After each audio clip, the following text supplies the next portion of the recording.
ZP సర్వసభ్య సమావేశంలో మంత్రి రాంప్రసాద్ రెడ్డి కామెంట్స్. టీడీపీ ప్రభుత్వంలో ప్రజల సంక్షేమమే ముఖ్యం. రాబోయే 5 ఏళ్లలో ప్రజల్లో మంచి ప్రభుత్వం అనిపించుకునేలా వ్యవహరిస్తాము. టీడీపీ ప్రజాపక్షపాతి. గత ప్రభుత్వంలాగా దాడులు చేసే సంస్కృతి లేదు. ఉమ్మడి జిల్లాలో సమస్యలను ముఖ్యమంత్రి దృష్టికి తీసుకెళ్తాము. ఉమ్మడి జిల్లాలో యంగ్ అండ్ డైనమిక్ కలెక్టర్లను నియమించడం జరిగింది. 1వ తేదీ 65 లక్షల పెన్షన్లను ఇచ్చిన ఘనత టీడీపీ ప్రభుత్వానిదే. వైసీపీ నిరుద్యోగుల పొట్టకొట్టింది. టీడీపీ ప్రభుత్వం ఏర్పడ్డాక మొట్టమొదటిగా డిఎస్సి విడుదల చేసి నోటిఫికేషన్లు ఇచ్చాం. స్మగ్లర్లను, యాంటీ సోషల్ ఎలిమెంట్స్ను ప్రోత్సహించే ప్రసక్తే లేదు. ప్రాజెక్టులను త్వరితగతిన పూర్తి చేస్తాం.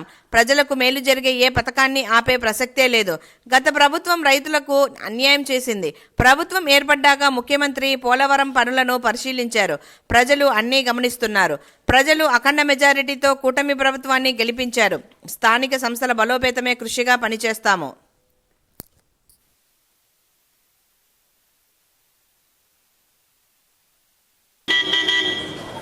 లోపల పోతుంది కారు.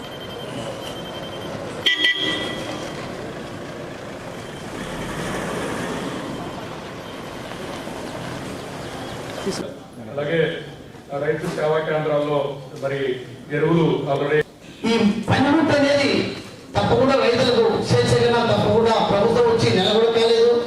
మేము అడగాల్సిన ధర్మం అని అడుగుతున్నాం. మళ్ళీ వచ్చి శ్రీనివాసకు సంబంధించింది ఇంతకుముందు ప్రభుత్వాలు అయితేనేవి అగ్రికల్చర్ ఇవ్వడం జరిగింది సార్. గౌరవ సభ్యులు చెప్పినట్టు అది కరెక్ట్ చేయమని చెప్పేసి మేము కమిషనరేట్ కూడా అది ఎవరైనా 2019 తర్వాత తల్లి కానీ తండ్రి కానీ చనిపోతే వారసత్వంగా మాత్రమే కొడుకులకు కానీ కూతుర్లకు కానీ వచ్చిన మరి వారు ట్రాన్స్ఫర్ చేసుకున్నా కానీ ఎనలిజిబుల్ అవుతుందని ఈ సందర్భంగా అందరికీ తెలియజేస్తాను. Thank you.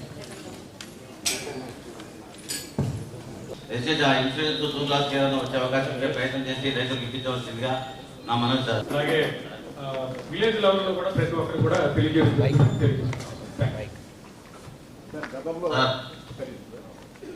రైతులకు అనేక రకాలుగా ఇబ్బందులు గురి చేస్తున్నారు. యథాచిన కేవలం విద్యుత్ బిల్లులు కట్టలేక సాయిల్ టెస్టింగ్ ల్యాబొరేటరీ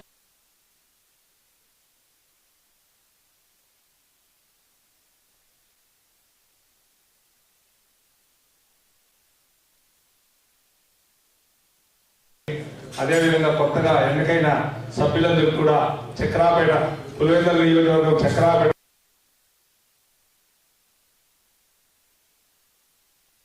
కట్టకుండా రైతులకు అన్యాయం చేసే పరిస్థితి గతంలో అనేది ఈ జూలై 31 కడప జిల్లా రైతాంగానికి తెలియజేయాల్సింది విజ్ఞప్తి చేస్తాను. అంటే ఒకవేళ లోనీ ఫార్మర్స్ బ్యాంకుల ద్వారా గతంలో ప్రీమియం చెల్లించేవాళ్ళు ఆల్రెడీగా లోన్స్ రెన్యువల్స్ దాదాపుగా పూర్తయినాయి. లోనీ ఫార్మర్స్ ఏ విధంగా కట్టాలా, ఒకవేళ ఆర్బీకేల ద్వారా ఏమో మీరు తీసుకుంటారా, లేకుంటే బ్యాంకర్స్ వాళ్ళకి లాగిన్ ఇచ్చేసి తీసుకోవడం జరుగుతుంది. దానిపైన ఏమైనా మీకు స్పష్టత వచ్చింటే ప్రజాప్రతినిధులందరికీ చెప్తే బాగుంటుంది అనేది మా మనకి. ఈ మధ్య నాకు నోటీస్కి వచ్చింది 2019 ముందు రిజిస్టర్ అయిన భూములకు మాత్రమే సీఎం కిసాన్ పడుతుంది. తర్వాత ఏమైనా రిజిస్ట్రేషన్ జరిగి భూములు మారంటే వాళ్ళకి రావట్లేదు, పాత వాళ్ళ అకౌంట్లోనే పడుతూ ఉందంట. దయచేసి అది తొందరగా కరెక్ట్ చేసి ఎవరైతే అర్హులు ఉన్నారో వాళ్ళందరికీ కరెక్ట్గా రావాలని చెప్పేసి మిమ్మల్ని మీ ద్వారా కోరుతా ఉన్నాను. తప్పకుండా అది యాక్షన్ తీసుకుంటారని చెప్పేసి జేసీ గారు కూడా అన్నారు. ఫస్ట్ నుంచి కూడా రైతులు పక్షపాతుల్లాగా మాట్లాడుతున్నారు. అది చాలా ఆశ్చర్యకర విషయం. ఎందుకంటే మన ప్రాంతంలో ప్రతి ఒక్కరూ ఇక్కడ ఉండే సభ్యులు కూడా రైతులమే కాబట్టి మా ప్రభుత్వం చిత్తశుద్ధిగా రైతుల పక్షపాతని మరొకసారి తెలియజేసుకుంటూ ఏదైతే పిఎం కిసాన్ సబ్సిడీ గురించి మన సభ్యులు అడుగుతున్నారో మేము ఒకటే చెప్తున్నాం, 20,000 రూపాయలు ఇస్తామని చెప్పడం 100% కరెక్ట్. మా గవర్నమెంట్ మేనిఫెస్టోలో లేకపోయినా ముందు ప్రభుత్వం ఎన్నికల ప్రచారంలో కూడా మేము చెప్తా వచ్చాము. అతి త్వరలోనే కేంద్ర వాటా రాష్ట్ర వాటా గురించి మేము మీ అందరికీ తెలియజేస్తాం. ఒకటైతే చెప్తున్నాం, వర్షాభావం లేకుండా లాస్ట్ టైం కరువులో ఉన్న రైతులందరినీ ఆదుకునేదానికి, అలాగే ముందు 5 సంవత్సరాలు ఏవైతే రైతు భరోసా కేంద్రాలని గత ప్రభుత్వాలు పెట్టారో ఆ కేంద్రాల ద్వారా ఎంత మటుకు విత్తనాలు అయితేనేమి ఎరువులు అయితేనేమి రైతులకు అందాయో లేదో కూడా మేము సమీక్ష చేసుకుంటున్నాం. రైతులకు సంబంధించిన ప్రతి ఒక్క విషయంలో ఈ ప్రభుత్వం ముందుకెళ్ళడానికి సిద్ధంగా ఉంది. మీ అందరూ రైతుల విషయంలో ఇంత చొరవ చూపి అడుగుతున్నారు కాబట్టి మేము కూడా చెప్తున్నాం, రైతులకైతే ఏమార్చే పరిస్థితి ప్రభుత్వానికి లేదు.